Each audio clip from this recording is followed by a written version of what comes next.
Сәлеметсіздер ме, 9 сынып оқушылары? Біз бүгінгі видеода қазақ әдебиетінен 2-ші тоқсанға арналған тжб жұмысын орындайтын боламыз. Бірінші тапсырма. Бәйеке сұлтан ақсүйек, қыларың болса қылып ал, күндердің күні болғанда бас кесермін жасарман деген жолдардағы кейіпкердің психологиялық жай-күйін анықтаңыз. А нұсқасы ішкі ашу, ыза, кек. Екінші тапсырма. Мен шарға ұстаған қара балта едім, шабуымды таппай кетілдім. Асты сызылған сөздер кейіпкердің қай кезеңдегі толғанысын білдіреді. С нұсқасы Исатайдан айырылғандағы. Үшінші тапсырма. Жыр сюжетінде Кенесары хан қырғыз еліне қай елмен аттанбақшы болды. Д нұсқасы Төлеңгіт. Төртінші тапсырма. Төменде берілген кейіпкерлердің сөздерін сәйкестендіріңіз. Жауын қайда мен жолдас. Біріншісі А. Балқожа мен Медеу. Екіншісі қолдағы өңшең батырдан іріктеп бәрін ал. Д. Кенесары. Ханға таман барыңыз, баруға көңілің тілесе, ханнан жарлық алыңыз. Үшіншісі С. Боғыбай.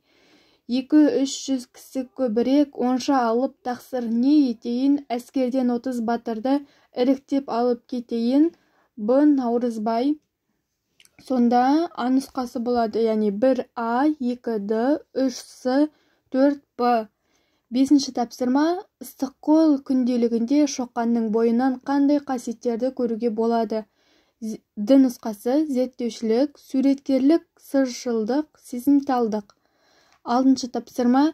Мен едім өлеңіндегі ақынның халық мүддесін көздеудегі көтерілісті ұйымдастырудағы рөлін талдаңыз.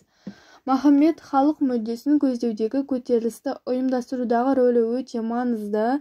Махамбет халықтың қамын ойлап, халықтың тұрмыс-тіршілігін жақсарту мақсатында биліктегілерге наразы болып әртүрлі көтерілістер ұйымдастырды.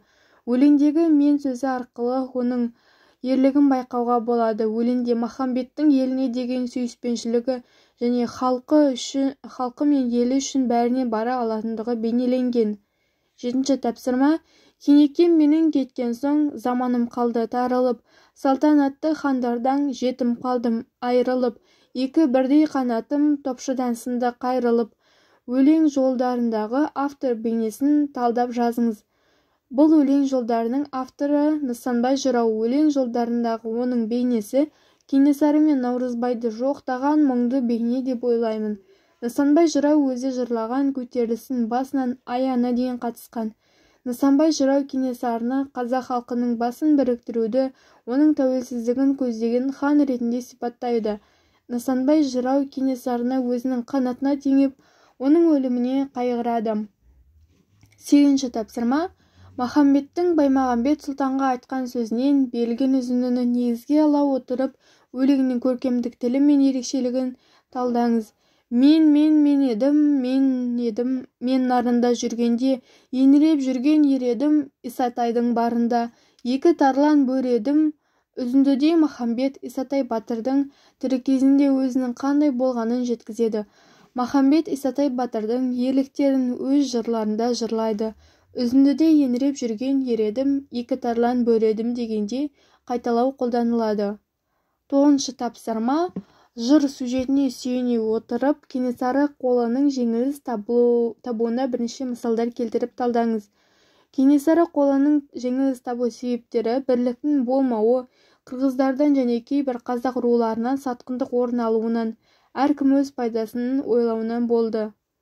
10-шы тапсырма. Ұлы ғалым Веселовский Шоқан Уәлиханов аққан жұлдыздай жарқырап өте шыққан аяулы ғалым деп баға береді. Ғалым Шоқанды неге аққан жұлдызға теңеді деп ойлайсыз? Ғалым Шоқан Уәлиханов аққан жұлдыздай жарқырап өте шыққан аяулы ғалым деп айтуының себебі Шоқан Уәлиханов жасы 30-ға толмай өмірден ерте өтуінде. Жұлдыздай тез жанып тез сөнгендіктен ол өзінің қысқа ғана ғұмырында көптеген құнды еңбектер қалдырды. Сондықтан оны жұлдызға теңейді. Оның ғылыми салада да, әдеби салада да біршама бағалы еңбектері бар. Соңғы 11-ші тапсырма. Тақырыптардың бірін таңдап эссе жазыңыз. Эсседе ұрпақтар сабақтастығына, шығарманың жаңашылдығына өз көзқарасыңызды білдіріңіз. үш тақырыптың бірін таңдаймыз.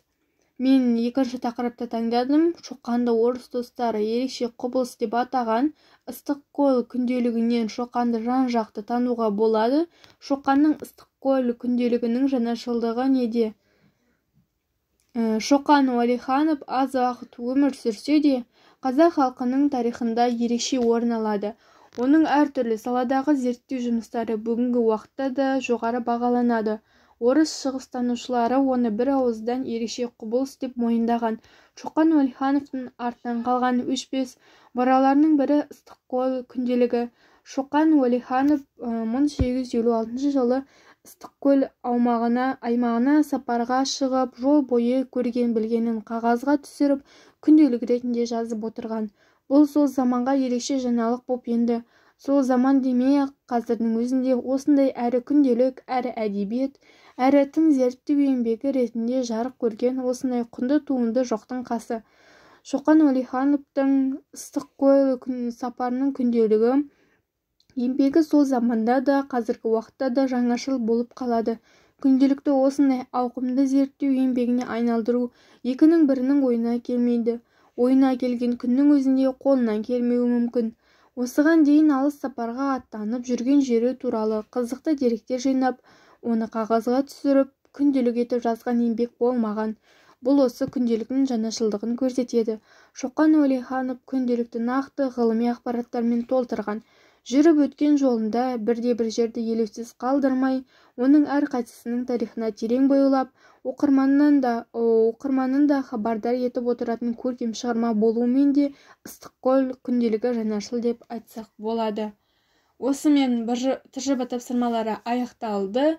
Каналға тіркеліп, видеоға лайк басып кетіңіздер.